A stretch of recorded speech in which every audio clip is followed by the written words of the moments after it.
Pengertian identitas nasional. Identitas nasional merupakan istilah yang terdiri dari dua kata, yaitu identitas dan nasional. Secara harfiah, identitas adalah ciri-ciri, jati diri, atau tanda yang melekat pada seseorang atau sesuatu yang berguna untuk membedakannya dengan sesuatu yang lain. Kata nasional adalah identitas yang melekat pada kelompok-kelompok yang terikat karena kesamaan, baik kesamaan budaya, agama, fisik, keinginan, atau cita-cita. Identitas nasional adalah kepribadian nasional atau jati diri nasional yang dimiliki suatu bangsa yang membedakan bangsa satu dengan bangsa yang lainnya dan berfungsi sebagai alat pemersatu bangsa, sebagai landasan negara, sebagai karakteristik bangsa, dan pembeda dari bangsa yang lain. Adapun faktor-faktor pembentuk identitas nasional, seperti yang sudah dijelaskan bahwa identitas nasional bersifat buatan. Ada banyak faktor-faktor yang membentuk identitas nasional suatu bangsa.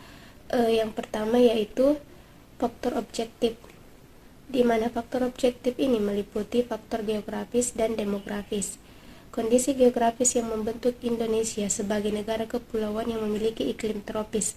Indonesia juga terletak di wilayah Asia Tenggara. Hal ini mempengaruhi adanya perkembangan kehidupan ekonomi, sosial, budaya bangsa Indonesia. Yang kedua, faktor subjektif.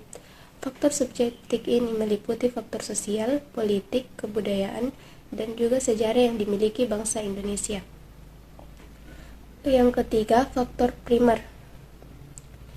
Faktor primer ini meliputi etnis, teritorial, bahasa, dan juga agama. Indonesia sendiri merupakan bangsa yang memiliki berbagai macam budaya, bahasa, dan agama. Yang keempat yaitu faktor pendorong. Faktor ini meliputi komunikasi dan teknologi seperti lahirnya angkatan bersenjata dalam kehidupan negara. Dalam hubungan ini, pengetahuan dan teknologi dalam suatu bangsa merupakan identitas nasional yang dinamis. Faktor yang kelima yaitu faktor penarik, di mana faktor penarik ini meliputi bahasa, birokrasi yang tumbuh dan sistem pendidikan suatu negara. Bahasa Indonesia merupakan bahasa yang sudah ditetapkan menjadi bahasa nasional dan kesatuan nasional. Masing-masing suku yang ada di Indonesia masih tetap menggunakan bahasa dari daerahnya masing-masing. Yang keenam yaitu faktor reaktif, di mana faktor reaktif ini meliputi dominasi, pencarian identitas, dan juga penindasan. Seperti yang sudah diketahui bahwa bangsa Indonesia pernah dijajah beratus-ratus tahun oleh bangsa asing.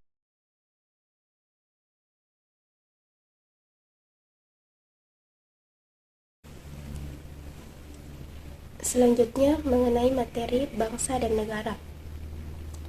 Pengertian dan pemahaman tentang bangsa dan negara. Bangsa adalah orang-orang yang memiliki kesamaan asal, keturunan, adat, bahasa, dan sejarah serta berpemerintahan sendiri, atau bisa diartikan sebagai kumpulan manusia yang biasanya terikat karena kesatuan bahasa dan wilayah tertentu di muka bumi. Bangsa Indonesia adalah sekelompok manusia yang punya kepentingan yang sama dan menyatakan dirinya sebagai satu bangsa serta berproses di dalam satu wilayah Nusantara atau disebut dengan Indonesia.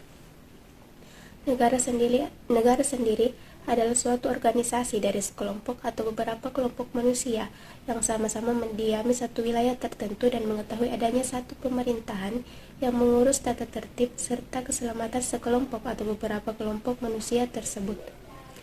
Atau bisa diartikan bahwa negara itu sebagai suatu perserikatan yang melaksanakan satu pemerintahan melalui hukum yang mengikat masyarakat dengan kekuasaan untuk memaksa bagi ketertiban sosial. Adapun beberapa teori terbentuknya suatu negara, ada 3 teori. Yang pertama yaitu teori ketuhanan, di mana teori yang bersifat ketuhanan merupakan teori tertua dalam kerangka asal-usul negara. Teori ini merujuk pada perjanjian terdahulu bahwa Tuhan adalah sumber kekuatan negara, di mana Tuhan yang menetapkan seorang raja dan raja merupakan wakil Tuhan yang diamanatkan kepadanya tanggung jawab yang harus dilaksanakan. Yang kedua yaitu teori kekuatan atau kekuasaan. Teori kekuatan menyatakan bahwa negara terbentuk sebagai salah satu akibat penaklukan kaum lemah dan oleh kaum kuat. Teori kekuasaan berbasis pada pikiran dasar manusia yang bersifat agresif. sifat yang membawa manusia meronta terus-menerus untuk meraih kekuasaan dan menjajah kaum lemah. Teori ketiga yaitu teori perjanjian masyarakat. Teori perjanjian masyarakat menyatakan bahwa terbentuknya negara dikarenakan karena adanya perjanjian di mana semua masyarakat mengikat diri dalam perjanjian tersebut. Masyarakat mendirikan suatu organisasi dalam negara dengan tujuan agar negara dapat melindungi dan menjamin kelangsungan hidup mereka. Materi selanjutnya yang akan saya jelaskan ialah mengenai hak dan kewajiban. Sebelumnya, apa sih itu hak dan kewajiban warga negara?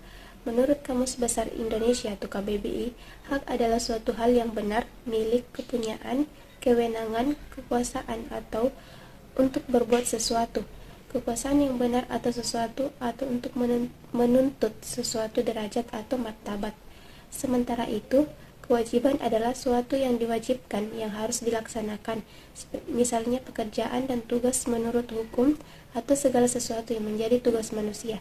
Singkatnya begini, hak dan kewajiban warga negara berarti kekuasaan yang benar atau sesuatu dan harus dilakukan oleh penduduk sebuah negara. Warga negara merupakan orang-orang yang menjadi bagian dari suatu penduduk yang menjadi unsur negara. A.S. Hillcamp mendefinisikan bahwa warga negara yang merupakan terjemahan dari citizenship adalah anggota dari sebuah komunitas yang membentuk negara. Warga negara Indonesia adalah orang-orang atau bangsa Indonesia asli dan orang-orang bangsa lain yang disahkan dengan undang-undang sebagai warga negara. Penduduk yaitu orang-orang asing yang tinggal dalam negara bersifat sementara sesuai dengan visa atau surat izin untuk memasuki suatu negara dan tinggal sementara yang diberikan oleh pejabat suatu negara yang dituju, yang diberikan negara melalui kantor imigrasi. Hak dan kewajiban warga negara berdasarkan Pancasila. Setiap masyarakat mempunyai hak dan kewajiban sebagai warga negara berdasarkan Pancasila mulai dari sila pertama hingga sila kelima. Pada pasal 1 Undang-Undang Nomor 19 Tahun 1999 mengartikan bahwa HAM sebagai seperangkat hak yang melekat dalam hakikat keberadaan manusia sebagai makhluk Tuhan yang Maha Esa dan merupakan anugerahnya yang wajib dihormati, dijunjung tinggi, dan dilindungi oleh negara, hukum, pemerintah, dan setiap orang demi kehormatan serta perlindungan harkat dan martabat manusia. Hak asasi diseimbangkan dengan adanya kewajiban asasi. Kewajiban asasi ini maksudnya adalah seperangkat kewajiban yang apabila tidak dilaksanakan, HAM tidak mungkin terlaksana dan ditegakkan. Hak dan kewajiban warga negara Indonesia diatur dalam konstitusi. Dalam Undang-Undang Dasar 1945, hak warga negara terkandung dalam pasal 27 sampai dengan pasal 34. Materi selanjutnya yaitu negara demokrasi. Demokrasi sendiri berasal dari bahasa Yunani yaitu demos dan kratos, di mana demos ini bermakna sebagai rakyat atau halayak, sementara kratos bermakna pemerintahan. Demokrasi sebagai sistem pemerintahan yang mengizinkan dan memberikan hak kebebasan kepada warga negaranya untuk berpendapat serta dalam pengambilan keputusan di pemerintahan. Demokrasi dilakukan agar kebutuhan masyarakat umum dapat terpenuhi. Pengambilan kebijakan negara demokrasi tergantung pada keinginan dan aspirasi rakyat secara umum. Dengan menentukan kebijakan sesuai dengan keinginan masyarakat, dalam suatu negara demokrasi akan tercipta kepuasan rakyat. Sebuah negara sendiri dikatakan telah menerapkan sistem demokrasi jika telah memenuhi ciri-ciri negara berdemokrasi seperti yang pertama, memiliki perwakilan rakyat. Yang kedua, keputusan berlandaskan aspirasi dan kepentingan warga negara. Yang ketiga yaitu menerapkan ciri konstitusional. Yang keempat, menyelenggarakan pemilihan umum. Yang kelima, terdapat sistem kepartaian.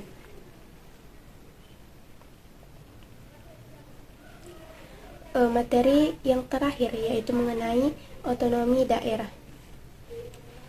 Pengertian otonomi daerah. Otonomi daerah adalah sebuah sistem atau kewenangan yang dimiliki suatu daerah.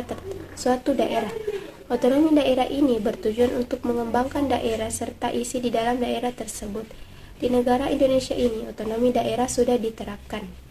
Tujuan dari penerapannya adalah untuk memperbaiki kesejahteraan masyarakat di daerah tersebut. Otonomi daerah ini membuat pemerintahan daerah dapat melakukan pengembangan pada daerah-daerahnya tersebut. Menurut Undang-Undang Nomor 32 Tahun 2004, otonomi daerah adalah hak, wewenang, dan kewajiban daerah otonom untuk mengatur dan mengurus sendiri urusan pemerintah dan kepentingan masyarakat setempat sesuai dengan peraturan perundang-undangan. Adapun beberapa tujuan dari otonomi daerah, misalnya bertujuan untuk meningkatkan pelayanan kepada para masyarakat dan bertujuan untuk mengembangkan kehidupan masyarakat yang didasari oleh demokrasi, bertujuan untuk mewujudkan suatu keadilan sosial kepada seluruh lapisan masyarakat, dan selanjutnya bertujuan untuk mewujudkan pemerataan daerah, bertujuan untuk memelihara hubungan yang serasi dan baik. Hubungan yang dimaksud ini adalah antara pusat dan daerah. Selain itu, menjalin hubungan baik antar daerah dalam rangka menjaga keutuhan Negara Kesatuan Republik Indonesia atau NKRI. Selanjutnya bertujuan untuk mendorong upaya pemberdayaan masyarakat dan bertujuan untuk menumbuhkan prakarsa sekalipun kreativitas, serta meningkatkan peran masyarakat dan mengembangkan peran juga fungsi dari pihak DPRD. Sekian resume materi yang bisa saya sampaikan, kurang lebihnya mohon dimaafkan. Wabillahi taufiq wal hidayah. Wassalamualaikum warahmatullahi wabarakatuh.